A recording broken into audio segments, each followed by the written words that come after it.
نحمده ونصلي على رسوله الكريم أما بعد رب اشرح لي صدري ويسر لي أمري واحلل عقدة من لساني يفقهوا قولي۔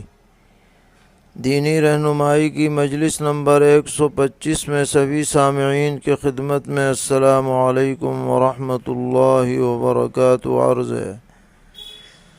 آج کی مجلس کا پہلا سوال یہ ہے کہ زید کہتا ہے کہ ہر مسلمان پر دوسرے کو دعوت دینا ضروری ہے، اور دلیل میں بلغوا عنی ولو آیا، یعنی میری طرف سے احادیث لوگوں تک پہنچاؤ اگرچہ ایک آیت کیوں نہ ہو، اور کنتم خیر امت اخرجت للناس وغیرہ پیش کرتا ہے۔ اس کے برخلاف خالد کہتا ہے کہ ہر ایک شخص پر دعوت دینا لازم نہیں، بلکہ ہر محلے اور ہر علاقے میں چند لوگ بھی اگر دعوت دیں تو یہ کافی ہے، اور وہ دلیل میں آیت وَلْتَكُن مِّنْكُمْ أُمَّةٌ يَدْعُونَ إِلَى الْخَيْرِ، یعنی تم میں سے ایک جماعت ہونی چاہیے جو خیر کی دعوت دے وغیرہ پیش کرتا ہے۔ تو آپ اس بارے میں جو صحیح حکم ہو اسے واضح فرمائیں۔ تو جواباً عرض ہے کہ یہاں پر یہ سمجھنا چاہیے کہ ہر مسلمان کی یہ ذمہ داری ہے ذاتی طور پر کہ وہ اپنے دائرۂ اثر میں دین کی دعوت پیش کرے۔ دائرۂ اثر سے مراد اس کے گھر والے، اس کی اولاد یا جو اس کے ماتحت ہیں، اس لیے کہ نبی اکرم علیہ الصلاۃ والسلام نے فرمایا کلکم راع وکلکم مسئول عن رعیتہ، یعنی تم میں سے ہر آدمی کو نگراں بنایا گیا ہے، اور تم میں سے ہر ایک سے قیامت میں اپنے ماتحتوں کے بارے میں پوچھا جائے گا کہ تم نے ان کو دین پر چلایا یا نہیں چلایا، ان کو دین پر رکھنے کی فکر کی یا نہیں کی۔ تو اس اعتبار سے ہر مسلمان چاہے وہ کہیں کا بھی رہنے والا ہو، شریعت کی طرف سے مامور ہے کہ وہ اپنے دائرۂ اثر میں دین کی بقا کی پوری محنت اور کوشش کرے، اور جو عام انداز میں دعوت دی جاتی ہے، جو ماتحتوں کے علاوہ محلے میں، شہروں میں، علاقوں میں دعوت الی الخیر، یعنی امر بالمعروف اور نہی عن المنکر، اچھی باتوں کو پھیلانا، برائی پر روک ٹوک کرنا، یہ مجموعی طور پر امت پر فرض کفایہ ہے۔ لہذا کوئی معتدب جماعت اگر اس کام کو کر لے تو پوری امت کی طرف سے ذمہ داری ادا ہو جائے گی، اور اگر کوئی بھی نہ کرے، بالکل سب کے سب لوگ لاپرواہ ہو جائیں، بے فکر ہو جائیں، بس اپنے اپنے میں لگے رہیں، دوسروں کی اصلاح کا کوئی جذبہ ان کے اندر نہ ہو، کوئی قربانی پیش کرنے کی ہمت ان کے اندر نہ رہے، تو اس پر پوری امت سے مواخذہ ہوگا۔ لہذا جو حضرات بھی جس انداز میں دعوت دین میں لگے ہوئے ہیں، ان پر اعتراضات کرنے کے بجائے ان کا تعاون کرنا چاہیے۔ جس حد تک بھی جس سے تعاون ہو سکے وہ دین کو پھیلانے میں آپس میں معاون بن جائے، رفیق بن جائے، کسی کی بھی قربانی کو کم نہ سمجھے، اور بحث بازی کے بجائے عملی طور پر دین میں لگے۔ فرض کفایہ ہونے کا مطلب یہ نہیں ہوتا کہ اس کام کی اہمیت زیادہ نہیں ہے، بلکہ ضروری مصالح کو پیش نظر رکھ کر یہ فرض کفایہ سے تعبیر کی گئی ہے، ورنہ جو شخص بھی اس عظیم کام میں لگے گا، یعنی لوگوں کو صحیح بات کی طرف ان کی رہنمائی کرے گا اور ان کی اصلاح کرے گا، چاہے وہ کسی بھی انداز میں ہو، انفرادی طور پر ہو، کسی جماعت کے ساتھ مل کر کے ہو، وہ سب اللہ کے نزدیک بہت زیادہ قابل قدر ہے، اور انشاءاللہ اس کا اجر و ثواب اسے آخرت میں ضرور ملے گا۔ سوال کرتے ہیں چھپکلی مارنا کیسا ہے؟ چھپکلی مار سکتے ہیں، اور اس کے بارے میں احادیث شریفہ صحیحہ موجود ہیں کہ اس کے مارنے پر ثواب ملتا ہے۔ 30 نیکیاں تک ملنے کی بات احادیث سے ثابت ہے۔ سوال کرتے ہیں کہ تکبیر تحریمہ کے ساتھ نیت کرنا ضروری ہے نماز کی، یا بعد میں بھی کر سکتے ہیں؟ جواباً عرض ہے کہ تکبیر تحریمہ سے پہلے نیت کرنا لازم ہے۔ اگر تکبیر کہہ لی اور پھر بعد میں نیت کی جا رہی ہے تو نماز شروع نہیں ہوگی۔ دونوں کا ساتھ ساتھ ہونا یا نیت کا پہلے ہونا ضروری ہے۔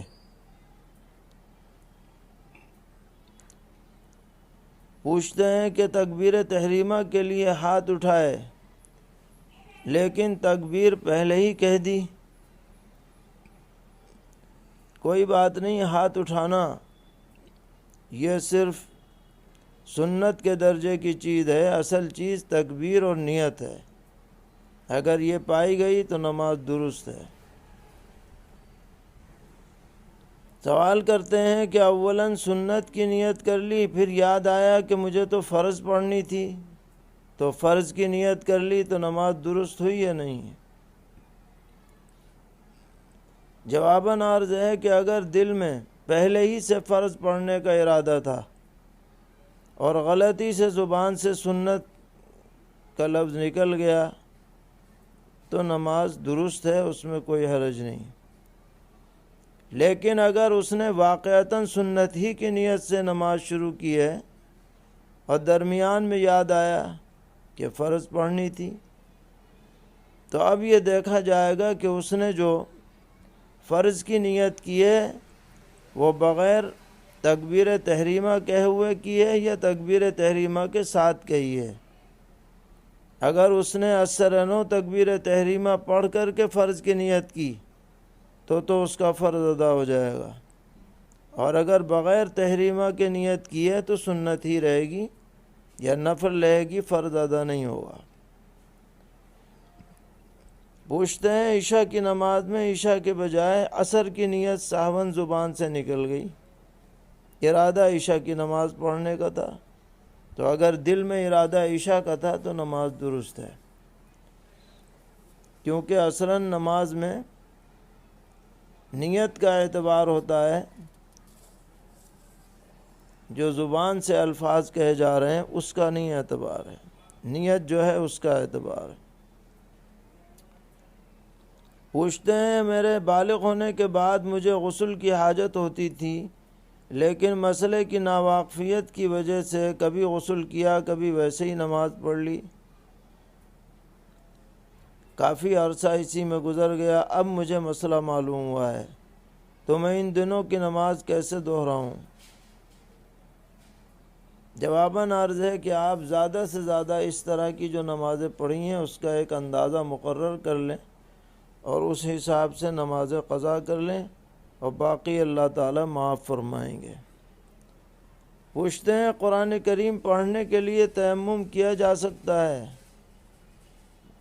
اگر آدمی معذور ہو، پانی استعمال نہ کر سکے یا پانی دستیاب نہ ہو تو قرآن پڑھنے کے لیے بھی وضو کیا جا سکتا ہے، لیکن اگر پانی موجود ہے اور وضو بھی کر سکتا ہے تو اب تیمم کرنے سے قرآن کو چھونا درست نہیں ہوگا۔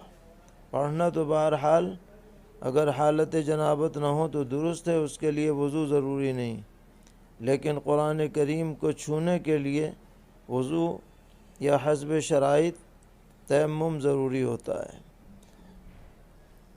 پوچھتے ہیں کہ تہجد میں 2 کے بجائے 4 کی نیت کر لی، یا 4 کی نیت سے نماز پڑھ سکتے ہیں یا نہیں؟ جی ہاں، تہجد میں چاہے 2 رکعت ایک ساتھ پڑھیں یا 4 پڑھیں، دونوں کی گنجائش ہے، اس میں کوئی ممانعت نہیں ہے۔ پوچھتے ہیں سورہ کہف جمعرات کا دن گزار کے رات میں پڑھ سکتے ہیں، پڑھنے میں تو حرج نہیں ہے، سورہ کہف کبھی بھی پڑھ لیں، لیکن حدیث میں جمعہ کے دن کی بات وارد ہے، اس لیے جمعہ کے دن پڑھیں تو زیادہ بہتر ہے تاکہ کوئی شک شبہ نہ رہے۔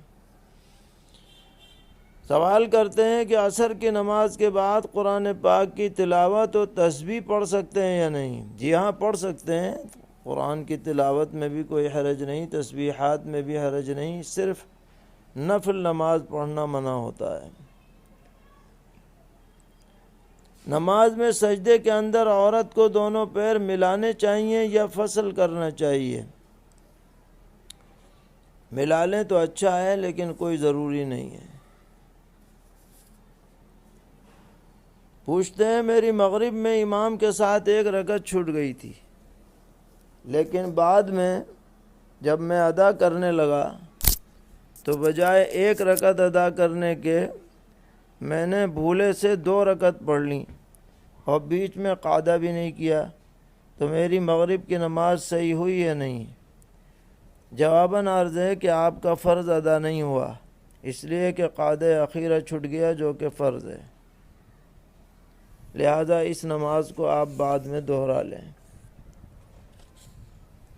پوچھتے ہیں میرے پاؤں ٹخنے سے کچھ مڑے ہوئے ہیں پیدائشی طور پر، لیکن رکوع سجدے میں یا چلنے میں کوئی پریشانی نہیں، تو میں امامت کر سکتا ہوں یا نہیں؟ جی ہاں، اگر آپ کے نمازیوں کو، مقتدیوں کو کوئی اعتراض نہ ہو تو آپ امامت کر سکتے ہیں، شرعاً اس میں کوئی حرج نہیں۔ سوال کرتے ہیں کہ اگر ظہر کی نماز شروع کی اور درمیان میں عصر کا وقت شروع ہو گیا تو یہ نماز درست ہوئی یا نہیں؟ اور اگر درست ہوئی تو ادا ہوئی یا قضا؟ جواباً عرض ہے کہ آپ کی نماز ظہر ادا ہو گئی، اور صحیح بھی ہوئی اور ادا بھی ہو گئی، کیونکہ نماز کے اندر جس وقت میں نماز شروع کی جائے اس وقت کا اعتبار ہوتا ہے، اور جو آپ نے ظہر کی نماز ظہر کے وقت میں شروع کی ہے، لہذا ظہر کی ادا سمجھی جائے گی۔ سوال کرتے ہیں اذان کی شرعی حیثیت کیا ہے؟ تو اذان سنت مؤکدہ قریب واجب کے ہے، بلا عذر اس کا چھوڑنا گناہ ہے، اسلام کے شعائر میں داخل ہے۔ پوچھتے ہیں رکوع کے بعد امام کے لیے ربنا لک الحمد کہنے کا کیا حکم ہے؟ امام کے لیے سمیع اللہ لمن حمیدہ کہنے کا حکم ہے، ربنا لک الحمد مقتدی کہیں گے، لیکن اگر امام بھی کہہ لے تو نماز میں کوئی خرابی نہیں آتی۔ پوچھتے ہیں کہ وکیل کے لیے ضروری ہوتا ہے کہ لڑکی سے 2 گواہوں کے سامنے نکاح کی اجازت لے، تو کیا اسی طرح ولی کے لیے بھی ضروری ہے کہ وہ 2 گواہوں کے سامنے اجازت لے؟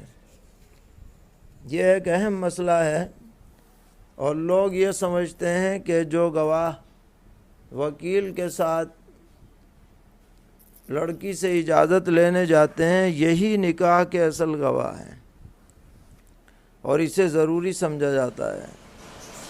تو یاد رکھنا چاہیے کہ نکاح میں وکیل کے اجازت لیتے وقت جو 2 گواہ جاتے ہیں یہ صرف اس بات پر اعتماد کے لیے جاتے ہیں کہ لڑکی نے واقعتاً اجازت دی ہے، اس کا نکاح کے انعقاد سے کوئی تعلق نہیں۔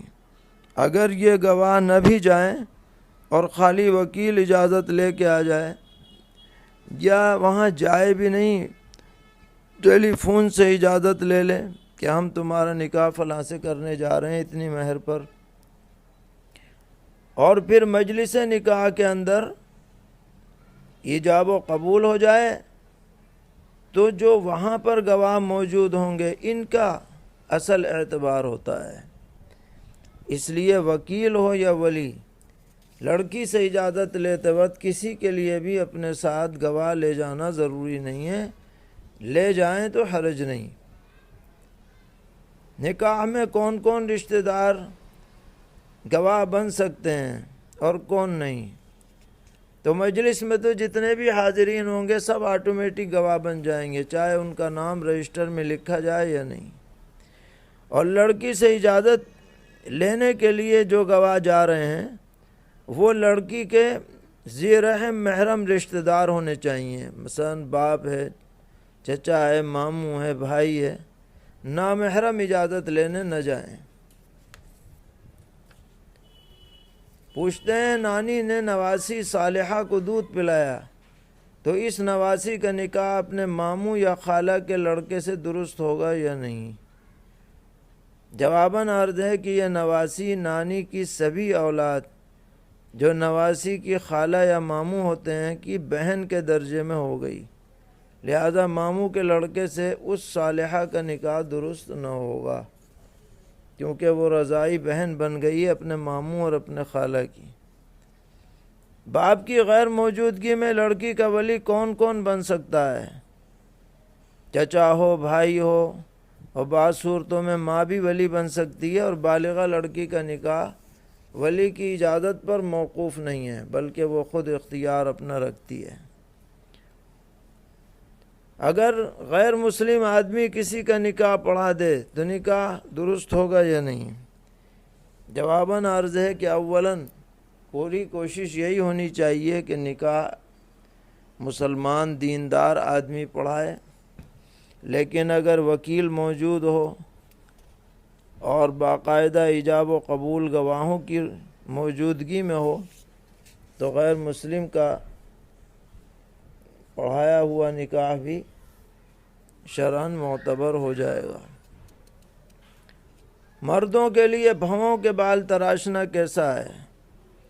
فیشن کے طور پر یا عورتوں کے تشبہ کے طور پر تراشنا درست نہیں ہے، اور اگر عیب پیدا ہو گیا اس کو ٹھیک کرنے کے لیے تراش رہے ہیں تو گنجائش۔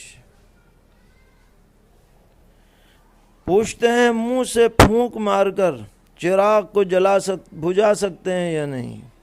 جی ہاں، بجھا سکتے ہیں، شرعاً اس میں کوئی حرج نہیں، اور بعض روایتوں میں جو اس کی ممانعت منقول ہے ان روایتوں کا کوئی اعتبار نہیں ہے۔ پوچھتے ہیں بٹ کوئن کا شرعی حکم کیا ہے؟ جواباً عرض ہے کہ یہ ایک فرضی کرنسی کی شکل ہے، اس کا لین دین سب ناجائز ہے، اس میں ہرگز حصہ نہ لیا جائے۔ سوال کرتے ہیں کیا ختنہ کرانا مسلمانوں کے لیے فرض ہے یا واجب؟ جواباً عرض ہے کہ یہ حنفیہ کے نزدیک ختنہ سنت مؤکدہ واجب کے قریب ہے، اور یہ اسلام کے شعائر میں داخل ہے۔ بچپن ہی میں بچوں کی ختنہ کرانے کا امت میں تعامل رہا ہے۔ باقی اگر کوئی آدمی اسلام میں داخل ہو بڑی عمر میں تو اس کا مسلمان ہونا ختنہ کرانے پر موقوف نہیں ہے۔ پوچھتے ہیں انتقال کے بعد شوہر بیوی کو قبر میں اتار سکتا ہے یا نہیں؟ جواباً عرض ہے کہ شوہر بیوی کو قبر میں نہیں اتارے گا، صرف چہرہ دیکھنے کی اس کے لیے گنجائش ہے۔ قبر میں وہی لوگ اتاریں جو بیوی کے ذی رحم محرم ہیں۔ اللہ تعالی ہم سب کو دین پر استقامت عطا فرمائے، ہر طرح کے شرور سے محفوظ فرمائے، عافیت نصیب فرمائے۔ وصلی اللہ تعالی علی خیر خلقہ محمد وآلہ وصحبہ اجمعین برحمتک یا ارحم الراحمین۔